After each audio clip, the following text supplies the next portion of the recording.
First love ఎట్లా first love it first eight అంటారు అలా అనిపించింది. సిచ్యువేషన్స్ వల్ల మేము లవ్ చేయబడాల్సి వచ్చింది. 16 years 20 years boys and girls చేసుకునే ప్రేమ కాదు. శ్రీనివాస్ లైఫ్లో మాధురి యొక్క విలన్ అని అంటే మీరు ఎట్లా రెస్పాండ్ అవుతారు? శ్రీనివాస్ గారి లైఫ్ లో ఉన్న విలన్ కి నేను విలన్ అవ్వచ్చు. అచ్చా, ఓకే. స్ట్రగుల్ ఎట్లా ముందుకు ఎదుర్కొంటూ ముందుకెళ్ళారు? ఒక వర్గం కేవలం నన్ను అవమానించ, కానీ అతనే నా ధైర్యం, అతనే నా సపోర్ట్. చాలా మందికి ఒక కన్ఫ్యూజన్, మీరు పెళ్లి చేసుకున్నారా ఇద్దరు? క్లియర్ గా చెప్తున్నాను, మేము పెళ్లి చేసుకునే కలిసి ఉన్నాం. మేము సహజీవనం, మేమేం సెటప్లు ఉంచుకొని సెకండ్ సెటప్లు అలాగేం కాదు. జగన్కి అత్యంత సన్నిహితమైన వ్యక్తుల్లో కొంతమంది ఉన్నారంటే అది శ్రీనివాస్ గారు అని చెప్పారు. ఆ టైంలో జరిగిన ఈ క్రైసిస్ వల్ల మీ పొలిటికల్ లైఫ్కి ఇబ్బంది అని అనుకోవట్లేదా? వాళ్ళ ఇంట్లోనే సమస్య ఉంది కాబట్టి కొడదామని చూసే నా శత్రువర్గాలు విత్ ఇన్ ది పార్టీ. మిమ్మల్ని సస్పెండ్ చేయడంలో ఎవరైనా నాయకుల పాత్ర? ధర్మాన ప్రసాద్, కృష్ణదాస్, అప్పాల్ రాజు, పలాస, రెడ్డి శాంతి, ఈ నలుగురు కలిపి గొప్ప ఛాన్స్ ఇప్పుడు కృష్ణదాస్కి, ధర్మాన ప్రసాద్కి నా మీద తీయడానికి. ఎందుకంటే విత్ ఇన్ ది పార్టీ కాబట్టి. తీయండి, ముందుంది ముసళ్ళ పండుగ. నన్ను సస్పెండ్ చేసే నాయకులకి నిద్రపోను. నన్ను సస్పెండ్ చేస్తే నా ఇంటర్వ్యూ కూడా పేకలేదు. మీకు ముగ్గురు పిల్లలు ఉన్నారు, శ్రీనివాస్ గారికి ఇద్దరు ఆడపిల్లలు ఉంటారు. ఎలా చూస్తారండి ఈ 5 మందిని? మీరు ఒకేలాగా చూస్తున్నారా, ఎట్లా చూస్తారు? మీ పాత్ర కీలకంగా ఉంటుంది. ఆల్రెడీ వాళ్ళు పెద్ద పాపకు మ్యారేజ్ చేస్తారు, ఇప్పుడు రెండో పాపకు పెళ్లి చేస్తారు. శ్రీనివాస్ గారి డబ్బు కానీ రాజకీయ హోదా చూసే మాధురి ఆయనని ఇష్టపడ్డారని అంటారు. మన దగ్గర ఆస్తులు కానీ, అంతస్తులు కానీ, భూములు కానీ, డబ్బులు, బ్యాంక్ బ్యాలెన్స్లు కానీ ఏమీ లేవు. అన్ని రాసి ఇచ్చేసి 0 స్టేజ్ లో వచ్చారు. మన పాపకు ఆఫ్సరీ ఫంక్షన్ ఇస్తే గ్రాండ్ గా చేశారు. వైసీపీ నుంచి కానివ్వండి, ఇంకొకరండి కొంతమంది అట్లా కామెంట్ కూడా చేస్తారు మీ పైన వ్యక్తిగతంగా, డాన్సులు చేస్తారు, ఏదో హడావిడి చేస్తారంటే ఎలా చూస్తారు దాన్ని? మరి డాన్సులు చేసిన వాళ్ళు అధికార ప్రతినిధి శ్యామ్లాకి ఎలా ఇచ్చారు అధికార ప్రతినిధి? నాకు ఇప్పుడు క్లారిటీగా చెప్పండి, భవిష్యత్తులో ఏపీ రాజకీయాలకు సంబంధించి సీఎం ఎవరైతే బాగుంటుంది అంటే ఏం చెప్తారు? పరిపాలన బాగా అందించి ప్రజల మనసుల్లో గూడు కట్టుకున్న దేవుళ్ళలో ఉన్నట్టు మంచి పేరు సంపాదించుకున్నాడు జగన్మోహన్ రెడ్డి గారు ముఖ్యమంత్రి అయితే ప్రజలకు మంచి పేరు. ఈ లవ్ గురించి చెప్పండి, ఎందుకంటే చాలా ఇంట్రెస్టింగ్ స్టోరీ లాగా అనిపిస్తుంది ఈ లవ్కి సంబంధించినంత వరకు. మా ఇద్దరు ప్రేమను ఎక్స్ప్రెస్ చేయడానికి పదాలు సరిపో. ఫైనల్గా ఏం చెప్తారు మాకు? సో ఎవరు కూడా మీ సభ్య సమాజం నుంచి ఏం నేర్పిస్తున్నారని క్వశ్చన్ అడడానికి లేదు. మమ్మల్ని నేర్చుకోవడానికి చాలా ఉన్నాయి, వీలైతే నేర్చుకోండి, లేకపోతే మూసుకోండి. వెల్కమ్ టు పొలిటెంట్ మీడియా. ఈరోజు నా గెస్ట్లు చాలా స్పెషల్గా మనం చెప్పుకోవాలి. రెగ్యులర్గా జరిగే ఇంటర్వ్యూల కన్నా ఇది కొంత భిన్నమైందనే నేను చెప్తాను. ఎందుకంటే రాజకీయంగా చాలామందితో ఇంటర్వ్యూలు చేస్తాము, మినిస్టర్స్ నుంచి చాలామందితో మాట్లాడతారు, కానీ సోషల్ మీడియాలో ఎవరి ఇంటర్వ్యూ అయితే వైరల్ అవుతుందో వాళ్ళే నాతో పాటు ఉన్నారు. వాళ్ళే దువ్వాడ శ్రీనివాస్ గారు, మాధురి గారు. వెల్కమ్ టు పొలిటెంట్ మీడియా అండి. శ్రీనివాస్ గారు, సోషల్ మీడియాలో ఎక్కడ చూసినా మీరే కనిపిస్తారు. మీ ఇంటర్వ్యూ అంటే వైరల్ అవుతుంది, ఎట్లా చూస్తారు సార్ ఇది? సోషల్ మీడియాలో వైరల్ అవ్వటానికి రీజన్స్ ఏంటంటే, ఒకటి నేను పొలిటికల్గా గట్టిగా మాట్లాడటం, ప్రతిపక్షాల మీద గట్టిగా తీవ్రంగా విరుచుకుపడటం, ముక్కుసూటిగా వెళ్ళటం ఒక నైజం అయితే, ఇలా ముక్కుసూటిగా వెళ్ళిన వ్యక్తి జీవితంలో కొన్ని మలుపులు, వ్యక్తిగత జీవితం. సో దీన్ని ఆటోమేటిక్గా మేము సోషల్ మీడియాలో కొంచెం బాగా పాపులర్ అయిపోయాం, ట్రెండింగ్ నడుస్తుంది. ఇది ప్లస్ ఉంది, మైనస్ ఉంది. మేమైతే ఇది ప్లస్ అని అనుకుంటాం, కొంతమంది మైనస్ అనుకుంటారు, బట్ మంచిదే, మాకు మంచిదే జరిగింది. మాధురి గారు, మీరు శ్రీనివాస్ గారిని ఫస్ట్ ఎప్పుడు చూశారు? ఫస్ట్ 2000 అంటే నేను ఒక ఉమెన్స్ డే సెలబ్రేట్ చేయడానికి అతన్ని ఇన్వైట్ చేయడానికి వెళ్ళాను. అప్పుడు ఫస్ట్ టైం అతను చూసి. ఫస్ట్ లవ్ ఎట్లా first love it first eight అంటారు అలా అనిపించింది? సిచ్యువేషన్స్ వల్ల మేము లవ్ చేయబడాల్సి వచ్చింది.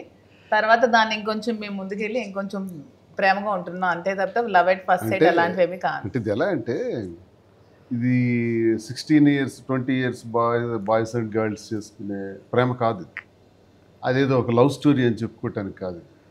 సిచ్యువేషన్స్ బట్టి జీవితంలో వచ్చినటువంటి విపరీతమైనటువంటి సంక్షోభం, నా జీవితంలో వచ్చినటువంటి ఒక సంక్షోభం. ఆ సంక్షోభంలో అవన్నీ ప్రజలకు తెలిసినవే. ఇప్పుడు నేను కొత్తగా చెప్పాల్సిన పని లేదు, చాలాసార్లు చెప్పేసాను కాబట్టి. ఆ సంక్షోభంలో నేను ఒంటరిని అయిపోయిన పరిస్థితి.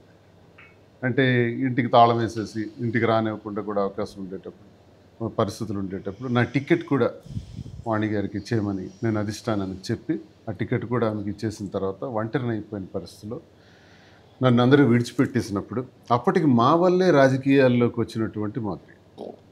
టెక్కల్లోనే ఉంటారు, పెద్ద ఫ్యామిలీ, మంచి కుటుంబం, బ్యాక్గ్రౌండ్ అన్నీ మంచి ఇది. ఆమెని రాజకీయాల్లోకి తీసుకొస్తే మంచి విమెన్ ఫాలోయింగ్ ఉంది కాబట్టి ఒక 4-5 వేల ఓట్లు మాకు కలిసి వస్తాయి, ప్రత్యేకమైనటువంటి శైలిలో ఒక విభిన్నంగా మనకు కలిసి వస్తాయని మేము ఆలోచించి రాజకీయాల్లోకి తెచ్చిన తర్వాత మా ఇంటి నుంచే ఆమె మీద లేనిపోని ఆంక్షలు పెట్టి రిలేషన్స్ అంటగట్టి అది 4 వాల్స్ మధ్య జరుగుంటే బాగుండేది. అది మీడియా ముందుకు వచ్చేయటం, అధిష్టానం వరకు వెళ్ళటం, పబ్లిక్ అయిపోవటం వల్ల మేము కూడా కొన్ని విషయాలు నేను పబ్లిక్గా మాట్లాడాల్సి వచ్చింది. ఆ మాట్లాడుతున్నటువంటి సందర్భంలో నేను ఒంటరి అయిపోయినప్పుడు పలాసలో ఉండేటప్పుడు ఈమె మా వల్ల రాజకీయాల్లోకి వచ్చినటువంటి మాదిరి నాకెందుకులే ఈ గొడవలు, నా బతుకేదో నేను చూసుకుంటాను, నాకు అనవసరం అనుకుని తను అనుకోవచ్చు. తనకి అవసరాలు ఏం లేవు, రాజకీయాలు చేయాలంటే చాలా అవకాశాలు వస్తాయి, కానీ మా కోసం ఆలోచించవలసిన పని లేదు. కానీ ఆయనకి అనవసరంగా ఒంటరిని తీసేసినారు. అసలు ఏం తప్పు చేశాడని, ఇంత కష్టపడిన వ్యక్తి 25 సంవత్సరాలుగా రాజకీయాల్లో ఉన్నాడు, పేరు ప్రఖ్యాతులు ఉన్నాయి, ప్రజల కోసం నిత్యం పనిచేసినటువంటి మనిషి, ఇలాంటి మనిషికి ఇలాంటి అన్యాయం జరిగింది, నేను అతని పక్షాన్ని నిలబడతానని చెప్పి తను కుటుంబాన్ని, అత్తవారిని, కన్నవారిని అన్నీ పక్కన పెట్టి నా కోసం నిలబడేటప్పుడు అప్పుడు నాకున్న అవసరాలు ఏంటి, బయటికి వెళ్ళాలన్నా లేకపోతే ఎక్కడ ఉండాలన్నా టెక్కల్లోనూ నివాసమే లేకుండా అయిపోయింది కదా. అప్పుడు ఒక నివాసాన్ని ఏర్పాటు చేయడానికి కావాల్సినంత కృషి ఏర్పాట్లు చేసి నేను కొంత చేస్తే ఆమె కొంత సహకరించి ఒక నివాసం ఏర్పాటు చేసుకోవటం, మళ్ళీ నేను వచ్చిపోవటానికి ప్రజల్లో తిరగటానికి కావాల్సిన టీం, వాహనాలు కానీ భోజన సదుపాయాలు కానీ అందరికీ వచ్చేవాళ్ళందరికీ తను దగ్గరుండి చూసే పరిస్థితి వచ్చింది. ఇది ఎందుకు వచ్చిందంటే నేను ముందే మీరు అడిగిన ప్రశ్నకి ఈ టీనేజ్ లవ్ కాదు, ఒక సంక్షోభం నుంచి ఆ సంక్షోభాన్ని ఎదుర్కొంటున్నటువంటి నేపథ్యంలో అరే ఇన్ని కష్టాల్లో కూడా ఈ అమ్మాయి నా కోసం నిలబడిందే, అయిన వాళ్ళు నన్ను తన్నేసిన, అయిన వాళ్ళు దూరం పెట్టిన, ఏ రకం సంబంధం లేనటువంటి అమ్మాయి నా కోసం ఇంత త్యాగం చేసి నిలబడుతుంది, ఇన్ని అవమానాలు పడుతుంది, 2 వైపులు కుటుంబాలకు అన్నవారు అత్తవారి నుంచి కూడా చాలా విమర్శలకి తల మీద వేసుకుంది, చుట్టూ ఉన్న వాళ్ళకు కూడా చాలా విమర్శిస్తున్నారే, అయినా ధ్యేయం ఆ వ్యక్తి కోసం నేను ఉంటాను, అందరూ విడిచిపెట్టేసినారు, నేను ఉంటానని ధైర్యం చేసింది అని నాకు ఒక రకమైన అభిమానం, నమ్మకం, అది ప్రేమగా మారటం. మాధురి గారు, మీరు అంటే శ్రీనివాస్ లైఫ్లో మాధురి యొక్క విలన్ అని అంటే మీరు ఎట్లా రెస్పాండ్ అవుతారు? శ్రీనివాస్ గారి లైఫ్లో మాధురి విలన్ అంటే ఒక రకంగా శ్రీనివాస్ గారి లైఫ్లో ఉన్న విలన్కి నేను విలన్ అవ్వచ్చు. అచ్చా, ఓకే. అంతేగాని అతనికి నేను ఎప్పుడు హీరోయిన్. ఎట్లా అంటే ఒక లేడీగా చెప్పండి మీరు, అంటే ఇట్స్ నాట్ ఈజీ. అందరు సోషల్ మీడియాలో మాట్లాడుకున్నప్పుడు ఒక లేడీ ఎంత స్ట్రగుల్ అవుతుంది మొత్తం క్రైసిస్గా, కొంతమంది విలన్గా చూస్తారు మీరు అన్నట్టుగా, మీ మనసుకు మీకు తెలుసు, కానీ ఈ స్ట్రగుల్ని ఎట్లా ఎదుర్కొంటూ ముందుకెళ్ళారు మీరు?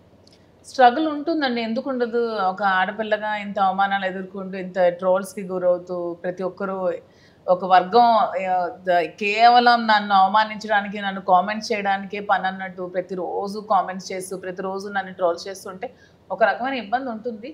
కానీ అతనే నా ధైర్యం, అతనే నా సపోర్టు, అతను ఇచ్చిన ధైర్యంతోనే నేను ముందుకెళ్తున్నాను. హీస్ వెరీ గుడ్, నాకు చాలా బిగ్ స్ట్రెంగ్త్ తను. సో అతను ఇచ్చిన ధైర్యంతోనే నేను ముందుకెళ్తున్నాను, చాలా స్ట్రాంగ్గా ఉన్నాను, నా లైఫ్ని స్ట్రాంగ్గా లీడ్ చేస్తున్నాను. చాలా మందికి ఒక కన్ఫ్యూజన్, మీరు పెళ్లి చేసుకున్నారా ఇద్దరు? ఏంటి, మేమిద్దరం వెంకటేశ్వర స్వామి సాక్షిగా తిరుపతిలో పెళ్లి చేసుకున్నాము. దీనిలో నో డౌట్స్. ఇవి జరిగి మాకు 2 years ఆల్రెడీ అవుతుంది. ఇంకా పబ్లిక్గా మీ అందరి ముందంటే మా లీగల్ ప్రొసీడింగ్స్ ఉన్నాయి, అవన్నీ క్లియర్ అయ్యాక అందరికీ పిలిచి చేసుకుంటాం. దీంట్లో ఎవరికి డౌట్ లేదు, క్లియర్గా చెప్తున్నాను. మేము పెళ్లి చేసుకునే కలిసి ఉన్నాం, మేము సహజీవనం, మేమేం సెటప్లు ఉంచుకొని సెకండ్ సెటప్లు అలాగేం కాదు.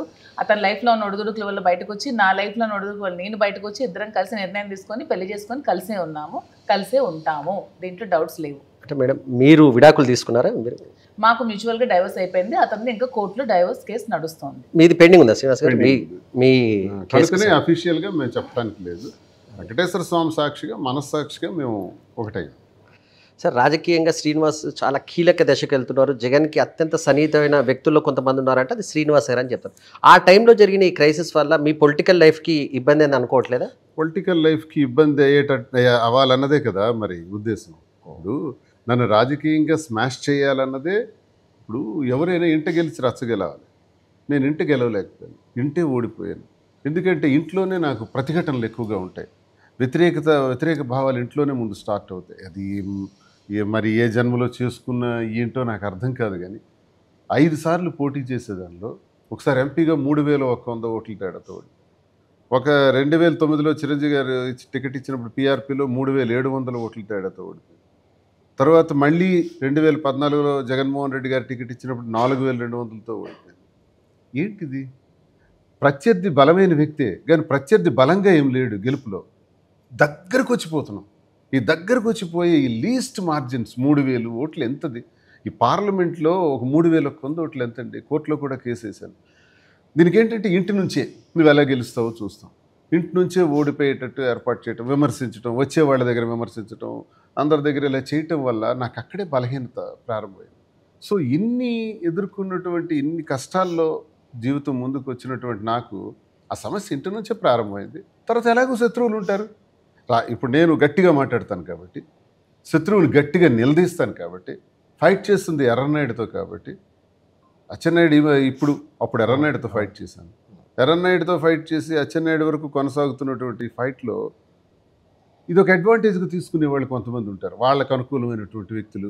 ఇదే టైంలో శ్రీని కొట్టేయడానికి ఎక్కడో లేదు, వాళ్ళ ఇంట్లోనే సమస్య ఉంది కాబట్టి కొడదామని చూసే నా శత్రువర్గాలు with in the party and out of the party అపోజిషన్లో కూడా ఆటోమేటిక్గా ఉంటారు. అందరికీ నేను ఒక టార్గెటెడ్ పర్సన్గా అయిపోయి ఆఖరికి అతి తక్కువ ఓట్లతో తేడాతో చాలామంది అంటారు ఎన్నిసార్లు పోటీ చేశాడు, ఓడిపోయాడు, గెలవలేదంటే నా వాటం ఎప్పుడూ కూడా ఈరోజు అచ్చెన్నాయుడే నా మీద చూసుకుందాం. రాష్ట్రంలో అందరూ 70,000, 40,000, 50,000తో గెలిచారు. అచ్చెన్నాయుడు కూడా ఒక సవాల్ చేశాడు, నేను ఈ ఎన్నికల్లో 70,000 దాటి గెలుస్తాను, ఒక అధ్యక్షుడిగా చెప్తున్నాను, రాష్ట్రంలో నాదే హయ్యెస్ట్ మెజారిటీ అని ఎన్నికలకు ముందు అన్నాడు. కానీ ఆయనకు వచ్చిన 32,000. అదే మా జిల్లాలో 54,000తో గెలిచిన టీడీపీ సీట్లు ఉన్నాయి, 49,000తో గెలిచిన సీట్లు ఉన్నాయి. అందరికన్నా లీస్ట్ అచ్చెన్నాయుడికే వచ్చాయి. అంటే ఈ చూసారా, ఇంత వేవ్లో కూడా నాకు 75,000 ఓట్లు వచ్చాయి. ఇన్ని సంఘర్షణల మధ్య, ఇన్ని ఇంటి గొడవల మధ్య, ఇన్ని విషయాలు, ఇన్ని వ్యవహారాల్లో కూడా మళ్ళీ నేను 75,000 పైచిలకు ఓట్లు తెచ్చుకొని శత్రువుకి చాలా తక్కువ స్టేజ్లో నిల్చోబెట్టగలిగాను. గతంలో కూడా తక్కువ ఓట్లతో ఓడిపోయాను. వీటన్నింటికీ రీజన్ ఏంటంటే నాకు ఇంటి నుంచి బయట వరకు with in the party, out of the party శత్రువర్గాలు ఎక్కువగా ఉండటం. దీనికి కారణం నేనేమనుకుంటున్నానంటే ముక్కుసూటిగా వెళ్ళటం, ఎవరిని ఖాతరు చేయకపోవటం, ఎవరి దగ్గర వెళ్ళి నేను కూర్చోవటం, వాళ్ళకి మీరు ఇంతవాడు అంతవాడు అని పొగట్టం, కుషామత్ కొట్టి, ఇలాంటివన్నీ నాకు అలవాట్లేదు, ఎప్పుడూ లేదు. నేను జనంతో ఉంటాను. జనం పాదాలకు నా సాష్టాంగ ప్రణామాలు చేసి సర్వీస్ చేస్తాను. జనం అంటే ఇష్టం. జనం కోసం ఉద్యమాలు కూడా చేశాను, జైళ్ళకి వెళ్ళాను, కేసులు పడ్డాను, అన్నీ అనుభవించాను. కానీ ఒకే నా లోపం ఏంటంటే, లోపమో నాకు అది ఇష్టం ఉండదు, ఎవరి దగ్గరికో వెళ్ళి సాగిలు పట్టడం, వాళ్ళకి బ్రతిమలాడుకోవటం, ఇది ఎప్పుడు నేను మేనేజ్మెంట్ చేయలేదు. కాబట్టి చాలామందికి శత్రువుగా మారిపోయాను. శ్రీనివాస్ గారు, అంటే ఒక కామెంట్ ఒకటి చేశారు, మీ వైఫై కామెంట్ చేశారు, వాణి చేశారు. కేవలం ఒక షర్టు, ఒక లుంగితో నా దగ్గరకు వచ్చారు, ఆయనకు ఆస్తి లేదు, ఏం లేదు, నాదే ఆస్తి, నా ఆస్తి వల్లనే ఆయన డెవలప్ అయ్యారని అంటున్నారు. చూడండి, అలా అయితే ఈ భూమి మీద ఆస్తున్న వాళ్ళకి, డబ్బున్న వాళ్ళకి బాగుంటుంది, మిగతా వాళ్ళందరూ అడుగు తినాల్సిందే. నాది మధ్యతరగతి కుటుంబం. నాన్నగారు రైల్వేస్లో సెక్షన్ ఇంజనీర్గా చేసేవారు. మాకు తినటానికి, ఉండటానికి, ఎంజాయ్ చేయటానికి లోటు లేదు. అలాగని కోట్లాది రూపాయల ఆస్తులు లేవు. కారు, 2 వీలర్సు, దర్జాగా బ్రతకడానికి నాన్న మాకు బాగా చూశాడు, చదివించాడు. ఎంఏ ఇంగ్లీష్ చేశాను, బిఎల్ చేశాను. చదివి నేను 23వ సంవత్సరంలోనే, అంటే 90వ సంవత్సరంకి వచ్చినప్పటికీ కాలేజీలు పెట్టాను. జూనియర్ కాలేజ్, 3 జూనియర్ కాలేజ్ ఉండేది. అలాగే ఒక ట్యూటోరియల్స్ ఉండేది. అప్పట్లో నా దగ్గర 650 మంది విద్యార్థులు ఉండేవారు. నా పెళ్ళయింది 94లో. 90లో నా కాలేజీలు ఉన్నాయి. మరి 94కి నేను మిడిల్ క్లాస్ కుటుంబానికి చెందినవాడిని అయితే అయి ఉండొచ్చు కాక లుంగి షర్ట్ గాడిని కాను కదా. ఇది నేను అబద్ధం చెప్పేస్తే ఆ కాలేజీలు పెట్టిన సంవత్సరాలు, చరిత్ర అంతా పాతపట్నం, సారవకోట, అలాగే మెళియాపుట్టి అనే ప్రాంతాల్లో 3 కాలేజీలు, పలాసలో ట్యూటోరియల్స్, ఇవన్నీ చరిత్ర ఒకటి ఉంది కదా. 90లో పెట్టిన చరిత్ర ఉంది కదా, 89 నుంచే. మరి ఇవన్నీ చేసి నేను లుంగి షర్ట్ గాడిని ఎలాగవుతాను? సరే, వాళ్ళు ఏమైనా పై వాళ్ళు అంటే పై వాళ్ళు కాదు. వాణి తండ్రి రాఘవరావు తాలూకా తల్లి, మా అమ్మాల తల్లి సొంత అక్క చెల్లెలు. ఓకే, సొంత అక్క చెల్లెలు, దగ్గర వాళ్ళే. మరి ఈ తేడాలేంటి? నిజంగా పోనీ నాకు లేవే అనుకుందామనండి. ఒక మాటగా వస్తే నేను లుంగి షర్ట్ గాడిని అనుకుందాం, అది మీతో చెప్పొచ్చా? అంటే మీడియాతో అలా మాట్లాడచ్చా? అలా అవమానపరచొచ్చా? వ్యంగ్యంగా మాట్లాడచ్చా? తల్లిని గురించి విమర్శించవచ్చా? నీకేముంది అని మీడియా ముందే అన్నారంటే, జీవితంలో ఇంట్లో 4 వాల్స్ మధ్య ఎన్ని వేలు లక్షల సార్లు ఆ ఉచ్చారణ జరిగి ఉంటుంది. నేను ఎంత భరించుంటాను, ఎంత మానసిక వ్యధకు గురై ఉంటాను, ఎన్ని ఇబ్బందులు ఇంట్లో ఎదుర్కొని ఉంటాను, ఎన్ని ఇబ్బందులు ఎదుర్కోకపోతే ఈరోజు ఈ నిర్ణయం తీసుకోవాల్సిన అవసరం నాకు వస్తుందో చెప్పండి. నాకు ఇప్పుడు అవసరమా? ఇప్పుడు చాలామంది అనుకున్నట్టు దువ్వాడ శ్రీనివాస్ ఒక అమ్మాయితో ఉంటున్నాడు, ఇలా తిరుగుతున్నాడు, వాళ్ళు అక్రమ సంబంధం పెట్టుకున్నాడు. నాకు అవసరం లేదండి. 28 సంవత్సరాలు వివాహం అయిన తర్వాత నా జీవితం 25 సంవత్సరాలు రాజకీయాల్లో ఎప్పుడైనా ఎక్కడైనా ఇలాంటివి చేశానా? ఎప్పుడైనా మద్యం తాగానని ఎవరైనా నాకు చెప్పిన వాళ్ళు ఉన్నారా? అది నా పర్సనల్గా నాకు ఉంటుంది. అలా అని నేను మద్యం తీసుకోనని చెప్పట్లా. సంవత్సరంలో 3-4 సార్లు తీసుకుంటాను. కానీ మా ప్రజలకు తెలియదు. అలాగే ఏ మహిళతోనైనా అసభ్యంగా కానీ తప్పుడుగా ప్రవర్తించినట్టు చరిత్ర ఉందా? ఉంటే చెప్పమనండి. ఎప్పుడూ లేనిది 28 ఏళ్ల తర్వాత ఎందుకు వస్తుందండి? ఈ వయసులో ఎందుకు వస్తుందండి? దీనికి కారణం ప్రేమ. మేమేదో ఇష్టం వచ్చినట్టు తిరుగుతున్నాం, అక్రమ సంబంధాలు పెట్టుకున్నాం కాదండి. మా అవసరం, మా సంక్షోభం, మా కష్టం, మా బాధ. ఆ బాధల్లో నుంచి బయటపడుతున్న తరుణంలో మాధురి నాకు నీడలా కనబడ్డారు. ఒక సహకారం అందించారు. నా దృష్టిలో ఒక దేవత. ఆ రకంగా నన్ను సహకరించి నిలబడినటువంటి వ్యక్తికి ఇష్టం లేని వాళ్ళు, మేమంటే నచ్చని వాళ్ళు ట్రోల్స్ చేసి అక్రమ సంబంధాల కింద అంటగట్టి చెబితే ఏం చేయాలి? ఒక మాట చెప్పొచ్చు. ఎవరైతే ట్రోల్స్ చేస్తారో, ఎవరైతే విమర్శిస్తారో వాళ్ళలాగా నేను రహస్యాలు దాచుకోలే. మాధురి ఎవరో నాకు తెలియదని నేను చెప్పేస్తే నాకు ఎవడైనా అడగగలరా? నాకు ఎంతమందితోనైనా తిరుగుతాను, కానీ నాకు సంబంధం లేదని చెప్పేస్తాను. అలాగే తను సంబంధం లేదని చెప్తారు, కానీ మేము అలా ఉండలేకపోయామే. ఎందుకు అబద్ధం చెప్పాలి? ప్రజల్లో ఉన్నాము, ప్రజా జీవితం, నిత్యం జనంలో ఉన్నవాళ్ళం. ప్రజలకు ఏదైనా వాస్తవం చేస్తే మనం తప్పు చేసినా ఇది తప్పు నేను చేశాను, మీరే నన్ను రక్షించండి, కాపాడండి అని ప్రజల్ని అడిగితే ఆ ప్రజలే మనకు అగ్రభాగాన్ని కూర్చోబెడతారు. ప్రజలు దైవ స్వరూపాలు, ప్రజలే దేవుళ్ళని నమ్ముతాను నేను. కాబట్టి ప్రజలకు ఎందుకు అబద్ధం చెప్పాలి? ఏదో ఒక రోజు నిజం తెలుస్తుంది కదా. కాబట్టి వాస్తవం చెప్దామని మొదటిదే చెప్పాను. నేనేమి మీలోగా అందరు విమర్శకుల్లో నేనే రహస్యం దాచుకోలేదు. నేను ఈ నిర్ణయం తీసుకున్నాను.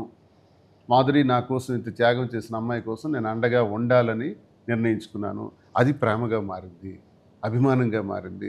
ఒకళ్ళనొకళ్ళు విడిచిపెట్టుకోలేని స్థితికి వచ్చింది. అయితే ఇలా తింటూ కూర్చుంటామా? ఏంటి చేయాలి? ఇప్పుడు మా మీద చుట్టూ చాలా బాధ్యతలు ఉన్నాయి, చాలా చేయాల్సినటువంటి రెస్పాన్సిబిలిటీస్ ఉన్నాయి. అది ముఖ్యంగా మాధురికి నాకు సంబంధించి 5 పిల్లలు ఉన్నారు. నేను అదే అడగబోతున్నాను సార్. అంటే మీకు 3 పిల్లలు ఉన్నారు, శ్రీనివాస్ గారికి 2 ఆడపిల్లలు ఉంటారు. ఎలా చూస్తారండి? ఇవి 5 మందిని మీరు ఒకేలాగా చూస్తున్నారా? ఎట్లా చూస్తారు? మీ పాత్ర కీలకంగా ఉంటుంది.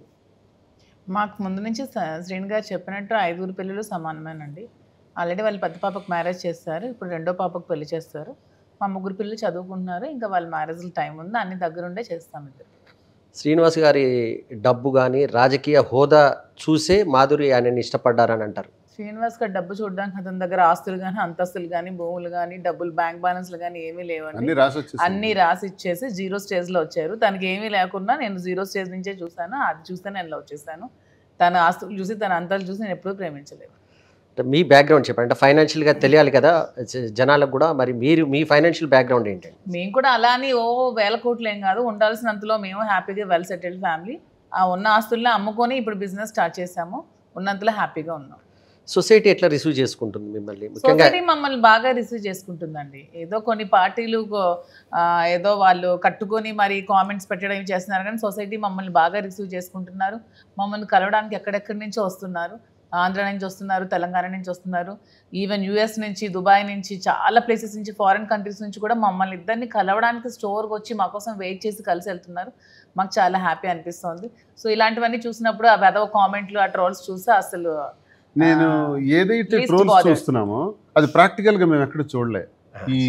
ఈ 3 సంవత్సరాల వ్యవధిలో మేము కారులో వెళ్తుంటే మమ్మల్ని ఓవర్టేక్ చేసుకుని వచ్చి ఒక్క ఫోటో సార్ అని అడిగి, మేడం ఒక్క ఫోటో కావాలని అడిగేవాళ్ళు. వాళ్ళు ఎలాగ మా కారు అని తెలిసింది అంటే మా కార్ నెంబర్ వాళ్ళకి తెలుసు. ఏ అమలాపురం, ఏ రాజమండ్రి, ఏ కాకినాడ, ఏ హైదరాబాద్ వాళ్ళకి మా కార్ నెంబర్ తెలియదు, మా కార్ నెంబర్ మాకే తెలియదు. అలాంటిది వాళ్ళకి ఎలా తెలుస్తుంది అంటే ఆ ప్రేమని ఎంతగా పెంచుకున్నారు వాళ్ళు. మేము ఎక్కడికి ఇప్పుడు ఒక బిజినెస్ పెట్టాం, తెలంగాణ ప్రజలు ఎంతగా ఆదరిస్తున్నారంటే ఎక్కడ నిజామాబాద్, ఎక్కడ సూర్యాపేట, ఎక్కడ విశాఖపట్నం, ఎక్కడ రాజమండ్రి, కాకినాడ, అక్కడి నుంచి కూడా వస్తున్నారు. దువ్వాడ శ్రీనివాస్ గారు, మాధురి గారు ఒకళ్ళ సిల్క్స్ పెట్టారంటే అక్కడికి వెళ్దాం. వాళ్ళు వచ్చి ఒక 15 మంది వరకు నేను ఈ మధ్యకాలంలో చూశాను. ఈ 3 నెలల్లోనే ఫస్ట్ సారి ఫంక్షన్ ఉంటుందండి, ఆ ఫంక్షన్కి మీ దగ్గరే కొందాము అని వచ్చారు.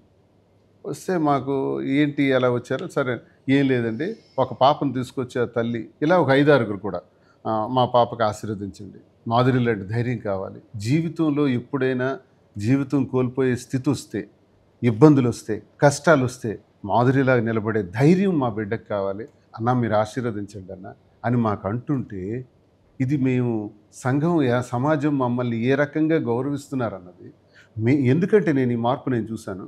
మేము వాస్తవం జనంకి చెప్పాం కాబట్టి, ఫ్యాక్ట్స్ అన్ని చెప్పాం కాబట్టి జనం అర్థం చేసుకొని 90% నెగిటివ్ ఉన్న మేము ఈరోజు 70-80% పాజిటివిటీలోకి వచ్చేసాం. ఇంతెందుకు మీరే అన్నారు బాగా ట్రెండ్ అవుతున్నారు, మాకే సమాజంలో ఈ వీడియో చూడము, వీళ్ళది అనవసరం అనుకుంటే మీరు మాకు కూడా అడగరు, మాట్లాడరు.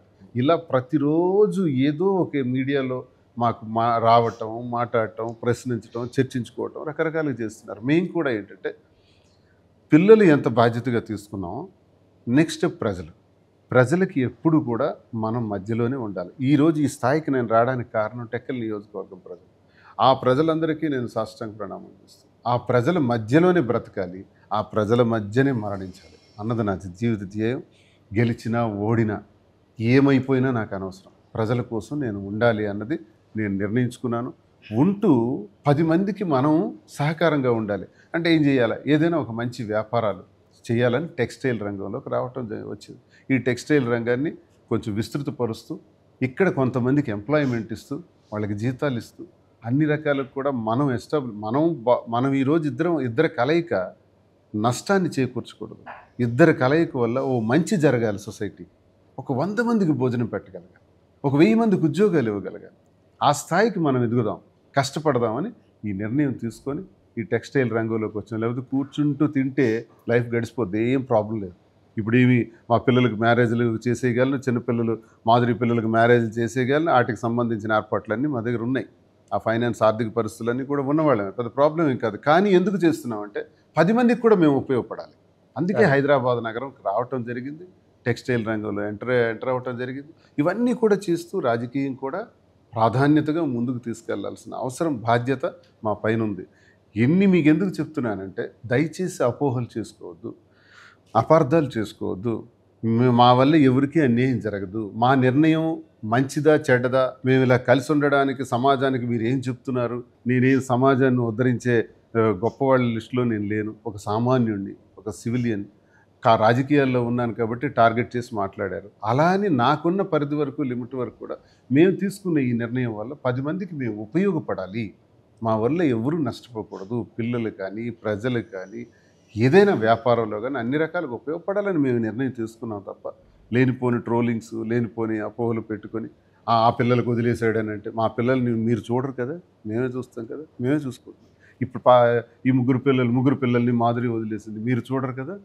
మన పాపకు ఆఫ్సారీ ఫంక్షన్ వస్తే గ్రాండ్గా చేసాం, ఇక్కడే సెరెన్ రిసార్ట్స్ హైదరాబాద్లో బ్రహ్మాండంగా చేసుకోవచ్చు, మీరు చేయరు కదా, ఎందుకు విమర్శించాలా, అన్నీ మేమే చూసుకుంటున్నాం, అందరికీ మేము ఉపయోగపడుతున్నాం. కాబట్టి దయచేసి వీటికి ఫుల్ స్టాప్ పెట్టాలని మీ ద్వారా నేను కోరుకుంటున్నాను. మధురి గారు, అంటే అడగడానికి నాకు కొంచెం అభ్యంతకరంగా ఇబ్బందిగా ఉన్నా కానీ కామెంట్స్ నేను చూసినప్పుడు కానీ బయట చెప్తున్నాను, చివరికి మాధురి రికార్డింగ్ డాన్సర్గా కూడా పనిచేసిందని కూడా ప్రచారం జరిగింది. అది ప్రచారమేనండి, మేము ఎప్పుడు రికార్డింగ్ డాన్సులు చేయలేదు, నాకు అవసరం లేదు, మా ఫ్యామిలీ అలాంటిది కాదు, మా బ్యాక్గ్రౌండ్ అలాంటిది కాదు. అలానే రికార్డింగ్ డాన్స్ చేసే వాళ్ళని నేను తప్పు పట్టట్లేదు. కావాలని టీడీపీ గవర్నమెంట్ వాళ్ళు ఎవరో అమ్మాయి, నెల్లూరు అమ్మాయిని వీడియో పెట్టి, తెనాలి ఏదో సంథింగ్, ఆ అమ్మాయి దవదా పెట్టి, మీరైనా చూడొచ్చు ఆ వీడియో, నాది కాదు ఆ వీడియో. ఇప్పుడు ఇంకేమైనా వీడియోస్ ఉంటే పట్టమనండి, నావి రికార్డింగ్ డాన్స్ చేస్తే 100 వీడియోస్ ఉండాలి, ఒక్క వీడియో ఎందుకు పోస్ట్ చేస్తున్నారు? ఇంకా మిగతా వీడియోస్ కూడా ఒక్క వీడియోతో రికార్డింగ్ డాన్స్ అయిపోతుందా? చాలా ప్రోగ్రామ్స్ ఇచ్చి ఉంటాం కదా, మరి అవన్నీ చూపించమనండి, అవన్నీ ప్లే చేయమని. ఎన్నో స్టేజ్లు ఉంటాయి, ఎన్నో డయాస్ ఉంటాయి. దయచేసి మేము ఒక అనౌన్స్మెంట్ కూడా చేసాం, ఆ రికార్డింగ్ డాన్స్ చేస్తున్నటువంటి అమ్మాయి ఎవరైతే ఉన్నారో ఆ అమ్మాయే మాధురి అని చెప్పి ట్రోల్ చేశారు. ఒకవేళ అమ్మాయి మాధురి అని ప్రూవ్ చేస్తే ₹1,00,00,000 ఇస్తామని కూడా మీ ద్వారా కూడా మళ్ళీ నేను తెలియజేస్తాను. ఎవడైనా విమర్శకుడు అది నిజమని ప్రూవ్ చేస్తే 1 crore డొనేషన్ ఇస్తాం, గిఫ్ట్. దమ్ముంటే అమ్మాయి తెనాలంట, ఆ తెనాల్లో డ్యాన్స్ చేసినటువంటి ఒక యూట్యూబ్ ప్రమోటర్స్ కూడా ఉన్నారు, నేను అవన్నీ డీటెయిల్స్ నా దగ్గర ఉన్నాయి. ఆ డీటెయిల్స్ ద్వారా వాళ్ళనే అడిగితే వాళ్ళే చెప్తారు ఎక్కడి నుంచి ఆ వీడియో తీసుకొచ్చారు, ఎవరు ఆ తెనాలి టీము, అదంతా మనకు తెలిసిపోతుంది పెద్దకనే. కానీ ఆ అమ్మాయి మాధురి అని, తెనాలికి మాకు అసలు సంబంధం లేదు అనుకోండి, వీళ్ళకి అసలు సంబంధం లేదు, ఆ అమ్మాయి మాధురి అని ప్రూవ్ చేస్తే 1 crore గిఫ్ట్ ప్రైజ్ దమ్మున్నోడు ఎవడైనా సరే హాయిగా ప్రయత్నం చేసి రుజువు చేయండి. ఊరికే మాటలు ఇది బొట్టు పెట్టిన వాళ్ళు అందరూ దువ్వాడు సింగిల్ అయిపోతారు, డ్యాన్స్ వేసిన వాళ్ళు అందరూ మాదిరి అయిపోతారు. భరతనాట్యం ఆమె ప్రొఫెషనల్ భరతనాట్యం. ఆ భరతనాట్యం ద్వారా సుమారు 1000 మందికైనా ఆవిడ డ్యాన్స్ నేర్పారు ఉచితంగా. మధుర్ గారు, మీరు బాగా సోషల్ మీడియాలో బాగా డ్యాన్సులు చేసి కానీ లేకపోతే రీల్స్ బాగా చేస్తారంటారు, నిజమేనా? బాగా చేస్తారా మీరు? ఈ శారీ షాప్ పెట్టానండి, దానికోసం ప్రమోషన్స్, నేను శారీ వీడియోస్ అవి చేసుకుంటాను. దాంట్లో బాగా చేయడం ఏముంది, నాకు ఇంట్రెస్ట్, ప్యాషన్, సో చేస్తుంటాను రీల్స్. కొంతమంది రాజకీయ నాయకులే వైసీపీ నుంచి కానివ్వండి, ఇంకొకరండి కొంతమంది అట్లా కామెంట్ కూడా చేస్తారు మీ పైన వ్యక్తిగతంగా, డ్యాన్సులు చేస్తారు, ఏదో హడావిడి చేస్తారంటే ఎలా చూస్తారు దాన్ని? వ్యక్తిగతంగా కామెంట్ చేయడం ఏముంది, మరి డాన్సులు చేసిన వాళ్ళు అధికార ప్రతినిధి శ్యామ్లాకి ఎలా ఇచ్చారు అధికార ప్రతినిధి?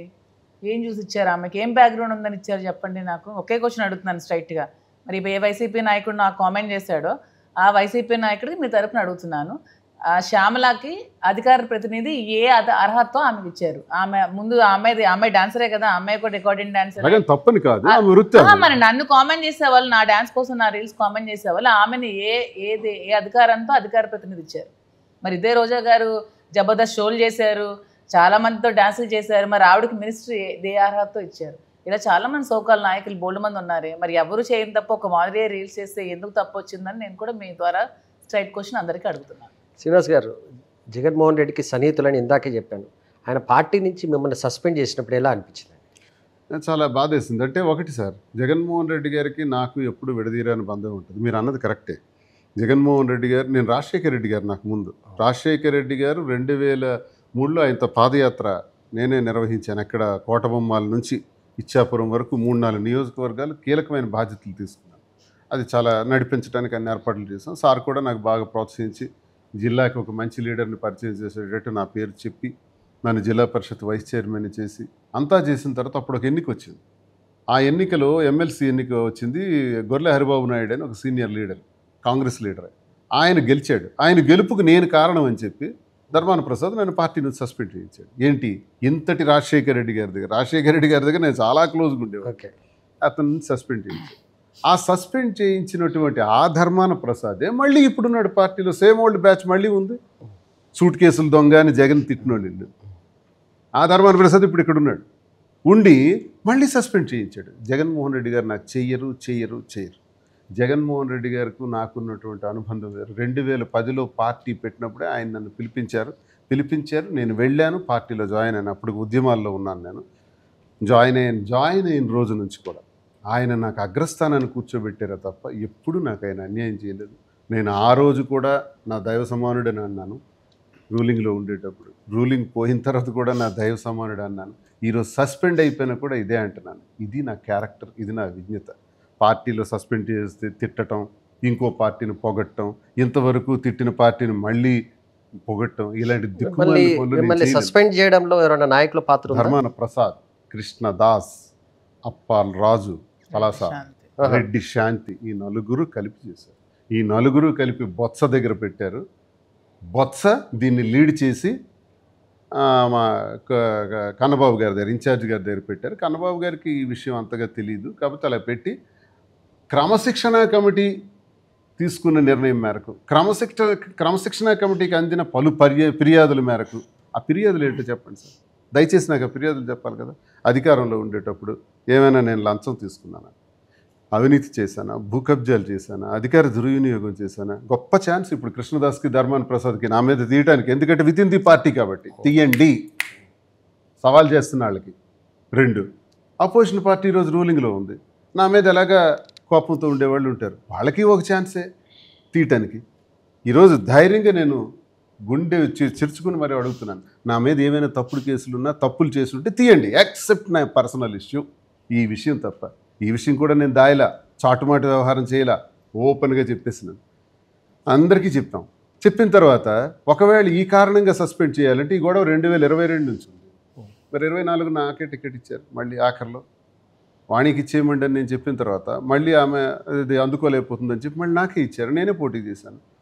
తర్వాత కూడా గొడవల్లో చేసి ఉండాలి సస్పెన్షన్. ఇప్పుడేంటి, ఇప్పుడు ఏమీ లేదే. ఇప్పుడు అంతా ఎస్టాబ్లిష్ అయ్యి వ్యాపారాల్లోకి ఎంటర్ అయ్యి అంతా ఇప్పుడిప్పుడే చక్కదిద్దుకుంటే అంటే మా జిల్లాలో ఉండే నాయకత్వాలకు ఎలాగుందంటే దువ్వాడ శ్రీనివాస్ని ఏనాడో జగన్మోహన్ రెడ్డి సస్పెండ్ చేస్తారనుకున్నాం, కానీ ఆయన చెయ్యట్లేదు, కాపాడుకుంటూనే వస్తున్నాడు, నిలబెట్టుకుంటూ వస్తున్నాడు. ఈ నెలగైనా సస్పెండ్ చేయాలి అని చెప్పి కట్టి పట్టుపట్టి మరీ ఇదే పనిగా పెట్టుకొని ఆయన దగ్గర పెట్టారు. మరి తప్పని పరిస్థితుల్లో సస్పెండ్ చేయాల్సి వచ్చింది. కానీ ఇది జగన్మోహన్ రెడ్డి గారి ఉద్దేశం నుంచి వచ్చింది కాదు, ఆయన హృదయం నుంచి వచ్చింది కాదు. ఆయన ఎప్పుడు నాకు సస్పెండ్ చేయరు. వీళ్ళు నన్ను సస్పెండ్ చేయొచ్చు, కానీ నా హృదయం నుంచి జగన్మోహన్ రెడ్డిని సస్పెండ్ చేయలేరు వీళ్ళు. అలాగే ఆయన మనసులో నుంచి కూడా నన్ను తీసేయలేరు, ప్రజల మనసుల్లో నుంచి నన్ను తీసేయలేరు, సస్పెండ్ చేయలేరు. సస్పెన్షన్ జస్ట్ మీ సంతృప్తికి మీరు పార్టీ నుంచి చేయగలిగారు. ఆటలు సాగు, సస్పెండ్ చేస్తే జీవితం పోయింది, ఇంక నేను సఫా అని అనుకునే క్యారెక్టర్ కాదు దువ్వాడ శ్రీనివాస్. ఆనాడు ధర్మాన ప్రసాద్ నాకు సస్పెండ్ చేస్తే పాదయాత్ర చేశాను టెక్కలి కాన్స్టిట్యున్సీలో. ఏప్రిల్ 24 నుంచి జూన్ 6వ తారీఖు వరకు మండు టెండర్లో 42 రోజులు చేశాను. ఇప్పుడు ఏం జరుగుతుందో, ఎలాంటి ఉద్యమాన్ని అందుకుంటానో, ఎలా ప్రజల్లోకి ముందుకెళ్తానో. 28వ సంవత్సరం వస్తుంది కదా, ఇంక ఇది 25. ముందుంది ముసళ్ళ పండుగ, ఇంకా గట్టిగా చేస్తాను. దువ్వాడ శ్రీనివాస్ లేని రాజకీయాలు శ్రీకాకుళం జిల్లాలో ఎలా నడుస్తాయో కూడా చూస్తాను. నన్ను సస్పెండ్ చేసే నాయకులకి నిద్రపోనివ్వను. రీ ఎంట్రీ ఉంటుంది మళ్ళీ శ్రీకాకుళం. రీఎంట్రీ లేదు, ఎంట్రీ ఆల్రెడీ ఎంట్రీలో ఉన్నా. నేను ఎగ్జిట్ అయితే కదా, there is no exit. Duvvada Srinivas చావటం ప్రజల మధ్య చేస్తాడు, బ్రతకటం ప్రజల మధ్య బతుకుతాడు. నా శ్రీకాకుళం జిల్లా ప్రజల కోసం నేను ఎప్పుడు ఉంటాను. వీళ్ళు ఏదో నలుగురు కలిసి నన్ను సస్పెండ్ చేస్తే నా ఎంట్రుకు కూడా పీకలేరు. నన్ను సస్పెండ్ చేయించిన ఆ నాయకులకి చూపెడతా, నా సంగతిట్ట, నా తడాక చూపెడతా. రానున్న ఎన్నికల్లో వాళ్ళకి ఫేస్ చేయమనండి నియోజకవర్గాల్లో. కాబట్టి నేను ఎప్పుడు సన్నిహితుడిగా ఉన్నాను జగన్మోహన్ రెడ్డి గారికి. నన్ను అలాగే ఆయన చక్కగా చూశారు. వారికి నాకు ఎటువంటిది లేదు. ఎప్పుడు నాకు ఆయన గొప్పవాడే. మాధురి గారు, అంటే ఈ పరిణామాల వల్ల కొంత ఆయనకు రాజకీయంగా ఇబ్బంది అయింది కనుక మాధురి గారి టార్గెట్ ఏంటి శ్రీనివాస్కి సంబంధించినంత వరకు? ఏంది ఫ్యూచర్ ప్లాన్స్ ఏంటి? రాజకీయంగా ఆయన ఎక్కడ తీసుకెళ్లాలనుకుంటున్నారు? మా ఫ్యూచర్ ప్లాన్స్ అదే అండి, ఎక్కడైతే మేము పోగొట్టుకున్నామో అక్కడే మళ్ళీ నిలబడాలి. అదే మళ్ళీ అక్కడే టెక్కల్ నియోజకవర్గంలో అతను మళ్ళీ ఎమ్మెల్యేగా నిలబడాలి, పోటీ చేయాలి, కంటెస్ట్ చేయాలి. గెలిపోవటంలోనే తర్వాత భగవంతుడు నిర్ణయిస్తాడు. మేమైతే పోటీ చేస్తాం ఖచ్చితంగా. ఏ పార్టీ నుంచి పోటీ చేస్తాం? మేము స్వతంత్రం ఇండిపెండెంట్గా పోటీ చేస్తాం. సడన్గా ఈ మధ్య మీరు ఏదో లోకేష్ గురించి మాట్లాడారు అన్నది ఒకటి ప్రచారం జరుగుతుంది. ఆయన బెస్ట్ సీఎం అవుతారని ఏదో మీరు అన్నట్టుగా. ఏంటి మేము బెస్ట్ సీఎం అవుతారని కాదు, ఇప్పుడు ఉన్న అంటే ఈ ఇయర్లోనే చంద్రబాబు నాయుడు తర్వాత మన పవన్ కళ్యాణ్ సీఎం అయితే బాగుంటుందా, లేకపోతే మన లోకేష్ గారు సీఎం అయితే బాగుంటుందా? లోకేష్ గారు సీఎం అయితే బాగుంటుందండి. తను మంచి పర్సన్, మంచి టాలెంటెడ్, తెలివైన వాళ్ళు. సో పవన్ కళ్యాణ్కు నోట్ బ్యాంకింగ్ తక్కువ మన compared to TDP. So Lokesh గారు అయితే బాగుంటుందని చెప్పాను. దాంట్లో తప్పే ఉందండి. 29లో ఇప్పుడున్న పరిణామాల్లో దాన్ని ఇష్యూ చేసి దానివల్లే ఇవంతా జరిగిందని అది చెప్పడంలో తప్పు. అది చాలా తప్పుగా పోర్ట్రేట్. మరి ఎలా అయితే ధర్మాన ప్రసాద్ కి కింజరాపు అచ్చెన్నాయుడికి మంచి రిలేషన్ ఉంది కదా, రోజు మాట్లాడుకుంటారు, రోజు సస్పెండ్ చేయండి. మా జిల్లాలో కేడీ బ్రదర్స్ అంటాం, కింజరాపు ధర్మాన బ్రదర్స్ అని. కృష్ణదాస్కి ధర్మాన ప్రసాద్ అచ్చెన్నాయుడికి ఎర్రన్నాయుడికి సంబంధాలు ఉండేవి, వీళ్ళకి ఉన్నాయి. రాత్రి మాట్లాడుకుంటారు. ఇప్పుడు వాళ్ళ ఉద్దేశాలు ఏంటంటే ఎప్పుడు అచ్చెన్నాయుడు ఎర్రన్నాయుడు గెలవాలి, ఎప్పుడు ధర్మాన ప్రసాద్ కృష్ణదాస్ గెలవాలి. అవగాహన రాజకీయాలు వీళ్ళు చేసుకుంటారు, తప్పులేదు. మరి ఇదే అసెంబ్లీలో బొత్స గారు వెళ్ళి పవన్ కళ్యాణ్ హక్ చేసుకున్నారు, మరి అప్పుడే సస్పెండ్ చేయాల్సింది బొత్స గారికి. తప్పు అతను చేసిన తప్పు మేము చేసింది ఒప్ప అవుతుందా? చెప్పండి మీరే. ముఖ్యమంత్రి బదలాయింపు అన్నది జరిగే అవకాశాలు ఉన్నాయి కాబట్టి ఈ 29లోగా ఒకవేళ అలా జరిగితే లోకేష్కి ఇస్తే కరెక్టా, పవన్ కళ్యాణ్కి ఇస్తే కరెక్టా అని మీలాగే ఎవరో ప్రశ్నించారు. పవన్ కళ్యాణ్కి ఇంత ఇంకా ఓట్ షేర్ అంత లేదు కదా, టీడీపీ ఓట్ షేర్తో ఆయన డిప్యూటీ సీఎం అయ్యారు కదా. ఆ అవకాశం ఎదిరిస్తే లోకేష్ దాన్ని క్యాప్ట్ అవుతారని అన్నాం మేము. భవిష్యత్ రాజకీయాలు 29లోపు అన్నాం. కానీ వీళ్ళు ఏం చేశారు, లాస్ట్ పాయింట్ తీసి సార్ మీరు కాదంటే చీఫ్ మినిస్టర్ లోకేష్ అవ్వాలని దువ్వాడ శ్రీనివాస్ అంటున్నాడు. మేము ఎందుకండి అలా అంటాం? ఆఖరి పాయింట్ చూస్తే సినిమా ఎలాగ అర్థం అవుద్ది, మొత్తం చూడాలి. మొత్తం ఇప్పుడు వైసీపీలో మేము ఉన్నప్పుడు జగన్మోహన్ రెడ్డి గారు సీఎం అయితే మేము బాగుపడతామా, లోకేష్ గారు సీఎం అయితే మేము బాగుపడతామా? మినిమం కామన్ సెన్స్ అనేది, బేసిక్ సెన్స్ అనేది మనుషులకు ఉండాలి కదా. లోకేష్ సీఎం అయితే మేము బాగుపడతామా వైసీపీలో ఉండి? జగన్ గారు సీఎం అయితేనే కదా మా లైఫ్లు బాగుంటాయి. సో అలా ఎలా అనుకుంటారు? కొంచెం మినిమం బేసిక్ సెన్స్ ఉండి ఇంటర్వ్యూ అంతా చూసిన వాడికి అర్థం అవుతుంది. నాకు ఇప్పుడు క్లారిటీగా చెప్పండి, భవిష్యత్తులో ఏపీ రాజకీయాలకు సంబంధించి సీఎం ఎవరైతే బాగుంటుంది అంటే ఏం చెప్తారు? ఇప్పుడు మేము ఎవరికి ఏ పార్టీలో మేము లేవండి, మేము ఇండిపెండెంట్గా ఉన్నాము, కాలం నిర్ణయిస్తుంది. మేమైతే ఇండిపెండెంట్గా మా నియోజకవర్గంలో. వ్యక్తిగత అభిప్రాయం ఉండొచ్చు కదా? నాకు వ్యక్తిగత అభిప్రాయాలు ఇప్పుడైతే ఏమీ లేవు. శ్రీనివాస్ గారు, అంటే నాకు తెలిసినటువంటి వరకు పరిపాలన బాగా అందించి ప్రజల మనసుల్లో గూడు కట్టుకుని దేవుళ్ళలో ఉన్నట్టు మంచి పేరు సంపాదించుకున్నాడు జగన్మోహన్ రెడ్డి. జగన్మోహన్ రెడ్డి గారు ముఖ్యమంత్రి అయితే ప్రజలకు మంచి జరుగుతుంది. మేలు జరుగుతుంది. నేను అది కానీ సస్పెండ్ అయ్యాను. మరి నేను పార్టీ గురించి అంతకన్నా ఎక్కువ మాట్లాడలేదు. వ్యక్తిగతంగా నాకున్న అభిప్రాయం తప్ప. ఇప్పుడు మేము ఒక రూట్లో వెళ్ళబోతున్నాం, జనంలోకి వెళ్ళబోతున్నాం, మేము కార్యాచరణ చేపట్టబోతున్నాం. ఈ కార్యాచరణలో భాగంగా ఇంతవరకు మేము చెప్పగలం, అంతకు మించి ఎక్కువ మాట్లాడాలి. రాజకీయంగా సంబంధించి అక్కడ ఉన్న రాజకీయ ఈక్వేషన్స్ ఎలాగో డిఫరెంట్గా ఉంటాయి, అట్లా ఉంటాయి. ఇప్పుడు నేను అన్నదంటే ఇప్పుడు ఉన్న ప్రభుత్వానికి సంబంధించి బెస్ట్ క్వాలిటీ ఏదైనా ఉందా? ఇప్పుడు ఉన్న ప్రభుత్వం ఏదైనా, మీరు రాజకీయాల్లో ఉన్నారు కనుక అడుగుతున్నాను, రాజకీయ పార్టీలో ఉన్నారు కనుక. ఈ రోజు వరకు ప్రభుత్వం ఒక్క మార్కు కూడా సంపాదించలేదు. ఎందుకంటే ఈ ఏడాది కాలంలో వాళ్ళు ఇచ్చిన వాగ్దానాలు అమలు చేయలేదు. ఇంతవరకు కూడా వాళ్ళు ఇప్పుడు ఏం చెప్పారు, రైతు భరోసా మేము ఇస్తాము, 20,000 ఇస్తామన్నారు. అమ్మఒడి అందరి పిల్లలకి ఇస్తామన్నారు. ప్రతి నిరుద్యోగికి 3,000 ఇస్తాం. ఇవన్నీ చెప్పిన తర్వాతే సూపర్ 6కి ఆ ఇమేజ్ వచ్చింది. చంద్రబాబు నాయుడు వస్తే బాగా ఇస్తామంటున్నాడు కదా అని వేశారు. సరే గెలిచారు. గెలిచిన తర్వాత దాని మీద ఫోకస్ పెట్టలేదు. ఎంతసేపు అరెస్టులు, కక్ష సాధింపులు వీటిపైనే కాలం నడుస్తుంది. ఉన్నది 4 ఇయర్స్. ఈ 4 ఇయర్స్లో ఆల్రెడీ 2 బడ్జెట్స్ అయిపోయినాయి. మా అయితే మరొక 3 బడ్జెట్స్ ఉంటాయి. ఈ బడ్జెట్స్లో ఏం చేయబోతున్నారు? మీరు అమరావతి అయినా సరే ఈరోజు ఇలాంటి ఈక్వేషన్ ఏపీ స్టేట్కి రాదు. ఎందుకంటే కూటమిలో బీజేపీ కూడా ఉంది కాబట్టి, బీజేపీ సహకారం కూడా పూర్తిగా ఉంది కాబట్టి, వాళ్ళ కేంద్రం నుంచి చాలా చేస్తామని కూడా ముందుకు వచ్చారు కాబట్టి ప్రధానమంత్రి గారు మోదీ గారు సహాయంతో ఈరోజు రాష్ట్రాన్ని ఖచ్చితంగా అభివృద్ధి చేయొచ్చు. ఎందుకు దాని మీద దృష్టి పెట్టట్లేదు? పోలవరం ఏం చేయబోతున్నారు? ఆల్రెడీ మనం 1 ఇయర్ తినేసినారు కదా, ఇంకా 4 ఇయర్స్ ఉంది. లాస్ట్ ఎలక్షన్ ఇయర్ పక్కన పెడదాం. ఈలోగా డీలిమిటేషన్స్ అవుతాయి. డీలిమిటేషన్స్ వల్ల నియోజకవర్గాలు, పార్లమెంట్ స్థానాలు మారుతాయి. ఒకే ఎన్నిక అంటున్నారు. 28లో ఎన్నికైతే 3 సంవత్సరాలు కూడా లేదు. మరి what about Polavaram? What about Amaravati? పోనీ అట్లీస్ట్ ఓకే మేము 3 క్యాపిటల్స్ అన్నాం అప్పుడులో. ఇప్పుడు మీరు అంటున్నారు కదా, అసలు అట్లీస్ట్ అమరావతి గురించి ఏం చేయబోతున్నారు? దానికి నిధులేవి? ఆ లోన్స్ కూడా ఏర్పాటు చేస్తామని కేంద్ర ప్రభుత్వం చెప్పింది కాబట్టి ఎలా చేస్తున్నారు? ఏం చేయాలి? దాని మీద దృష్టి లేదండి. పరిపాలన మీద పూర్తిగా దృష్టి పెట్టలేదు.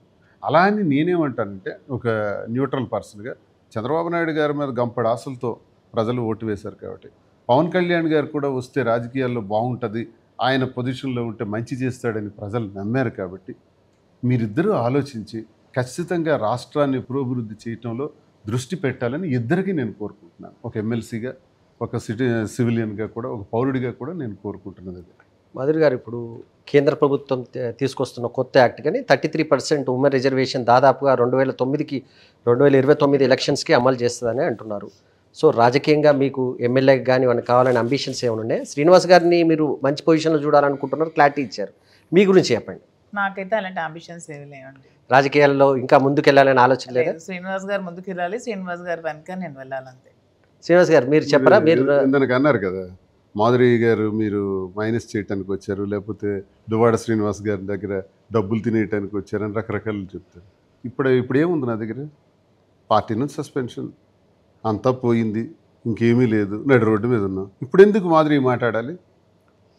ఆయన గెలుపు కోసమే నేను కృషి చేస్తాను. ఎక్కడ కోల్పోయినాడో, ఎక్కడ నష్టపోయాడో, ఎక్కడ అవమానాలు పడ్డాడో ఆ ప్రాంతంలోనే మళ్ళీ తలెత్తుకునేటట్టు చేస్తాను, నా కృషి నేను చేస్తాను అని తను ఒక డెసిషన్ తీసుకొని అహర్నిశలు కష్టపడుతుంది. అందులో భాగంగానే వ్యాపారాలు కానీ ఇవన్నీ కొంచెం ఆర్థిక సమృద్ధి కూడా ఏర్పాటు చేసుకోవడానికి, అందరికీ ఉపయోగపడటానికి తగిన ఏర్పాట్లు తను ఈరోజు చేస్తుంది. ఇప్పుడు మీకే అర్థమైందని. అప్పుడంటే నేను అధికారంలో ఉన్నాను, ఇప్పుడే ఉన్నాను. సో మా ఇద్దరి ధ్యేయం ఒకటే.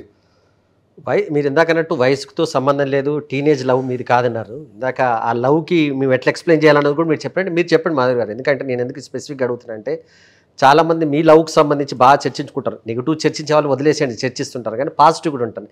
ఈ లవ్ గురించి చెప్పండి, ఎందుకంటే చాలా ఇంట్రెస్టింగ్ స్టోరీ లాగా అనిపిస్తుంది ఈ లవ్కి సంబంధించినంత వరకు. మాత్రం మా ఇద్దరి ప్రేమని ఎక్స్ప్రెస్ చేయడానికి పదాలు సరిపోవు.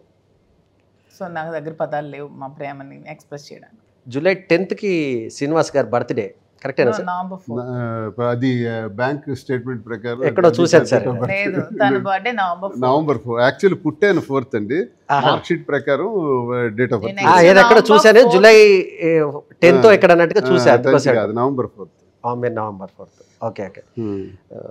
ఒక మా ప్రేక్షకులు అనుకోండి, ఎవరనుకోండి, శ్రీనివాస్ గారికి సంబంధించి ఒక సాంగ్ పాడాలండి మీరు. లేదండి నాకు పర్లేదు, నాకు 2 చరణాలైనా పర్లేదు. నాకు థ్రోట్ ఇన్ఫెక్షన్ ఉంది. పర్లేదు. నేనేమంటానంటే నేను మొత్తం పాట మీరు పాడరు. నేనేమంటానంటే మా ఫస్ట్ టైం మా ప్రేక్షకులకు సంబంధించి మాధురి గారిని ఇలా చూస్తున్నారు మా ప్రేక్షకుల కొరకన్నా 2 చరణాలు నాకు ఎక్కువ ఏమవుతుంది. మీరు మీ ఇన్ఫెక్షన్ సారీ ఏమనుకోకండి, బట్ ఒక్కసారి మాత్రం ఒక పాట పాడండి, we will be very happy. లేదండి వాయిస్ బాగాలేదు ఇప్పుడు, నేనేం పాట పాడలేదు. ఆమె డాన్సర్ సింగర్ కాదు. కాక మీరు పాట పాడేది కూడా బాగా వైరల్ అయింది. మీరు పాట వైరల్, నేను ఏం మాట్లాడినా వైరల్ అవుతుంది అంతే కానీ I'm not at all A singer. అచ్చా, మీరు డాన్సర్ బేసిక్గా? అది కూడా భరతనాట్యం. భరతనాట్యం అంటే నా కోచింగ్ స్కూల్ ఉంది నాకు, టక్కల్లో స్కూల్ ఉండేది. చాలా మంది పిల్లలకి నేను డాన్స్ టీచ్ చేశాను, ఫ్రీగానే క్లాసెస్ చెప్పాను చాలా మంది. ఇప్పుడు ఎగ్జాక్ట్ ఇక్కడ ఏంటండి బిజినెస్ ఏం చేస్తున్నారు ఇప్పుడు ఎగ్జాక్ట్? ఇప్పుడు వక్లా సిల్క్స్, కాంచీపురం వక్లా సిల్క్స్ అని మన మదీనాగూడ దగ్గర ఒక శారీ స్టోర్ అయితే ప్రెసెంట్ ఓపెన్ చేస్తాం. సక్సెస్ఫుల్గా రన్ అవుతుంది, 100 days కంప్లీట్ అయింది. నెక్స్ట్ బ్రాంచ్ జూబ్లీ హిల్స్లో ప్లాన్ చేస్తున్నా. అది అయ్యాక ఇంకొక బ్రాంచ్ వైజాగ్లో ప్లాన్ చేస్తాం. ఫైనాన్షియల్ సోర్స్ ఇదేనండి ప్రెసెంట్గా మీ ఇద్దరికి? ప్రెసెంట్ అయితే మరి మైండ్స్ అన్ని ఆగిపోయాయి కదండి. ఫైనాన్షియల్ సోర్స్ అంటే మా ఇప్పుడు గవర్నమెంట్ వచ్చిన తర్వాత ఆపేస్తున్నారు.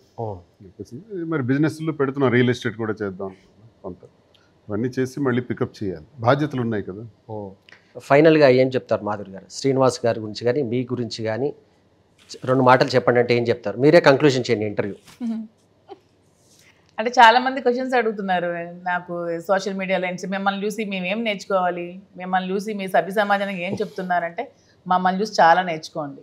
ఒక కుటుంబంలో ఒడిదుడుకులు వచ్చి ఒక మగవాడు బయటకు వచ్చాక, ఒక మహిళగా నేను కూడా ఒడిదుడుకులు వచ్చి బయటకు వచ్చాక మేమేం సూసైడ్ చేసుకోకుండా, సమాజం ఏదో విమర్శిస్తుందని భయపడిపోకుండా, చనిపోకుండా ఇద్దరం కలిసి ఉండాలని నిర్ణయం తీసుకుని ఒక లైఫ్ లీడ్ చేస్తున్నాం. సో దీన్ని మీరు పాజిటివ్గానే తీసుకోవచ్చు. మీ లైఫ్లో కూడా ఇలాంటి ఒడిదుడుకులు ఉంటే ఏదో ఆత్మహత్యలు చేసుకోకుండా, ఫ్యామిలీలో బాధలు ఉంటే, ఏదో కష్టాలు ఉంటే చచ్చిపోకుండా, మీరు కూడా లైఫ్, సెకండ్ లైఫ్ అనేది ఎవరికి కూడా ఉంటుంది. సో దాన్ని ఇన్స్పిరేషన్గా తీసుకోవచ్చు. నెంబర్ 2, ఒక మహిళగా ఇన్ని ట్రోల్స్ ఫేస్ ఉన్నా ఇవన్నీ భరిస్తూ నేను ఇండిపెండెంట్గా ఎదుగుతూ, ఒక బిజినెస్ చేస్తూ, ఒక ఉమెన్ ఎంటర్ప్రెన్యూర్ ఎదుగుతూ, నా కింద ఒక 100 మందికి వర్క్ ఇచ్చే స్థితికి వచ్చాను. దాన్ని కూడా మీరు ఇన్స్పిరేషన్గా తీసుకోవచ్చు. సో ఎవరు కూడా మీ సభ్య సమాజం నుంచి ఏం నేర్పిస్తున్నారని క్వశ్చన్ అడగడానికి లేదు. మమ్మల్ని నుంచి నేర్చుకోవడానికి చాలా ఉన్నాయి. వీలైతే నేర్చుకోండి, లేకపోతే మూసుకోండి. థ్యాంక్ యూ శ్రీనివాస్ గారు, మాధురి గారు. మొత్తానికి తమ రిలేషన్కి సంబంధించి మాకు క్లారిటీ ఉంది. మేము ఎవరిని మోసం చేయలేదు, క్లారిటీతో ముందుకెళ్తున్నాం. రాజకీయంగా మాత్రం ఖచ్చితంగా టెక్కల్ని వదలలేదు, ఖచ్చితంగా ప్రవేశం మళ్ళీ ఉంటుంది, రాజకీయంగా రాణిస్తామంటున్నారు శ్రీనివాస్ గారు, మాధురి గారు.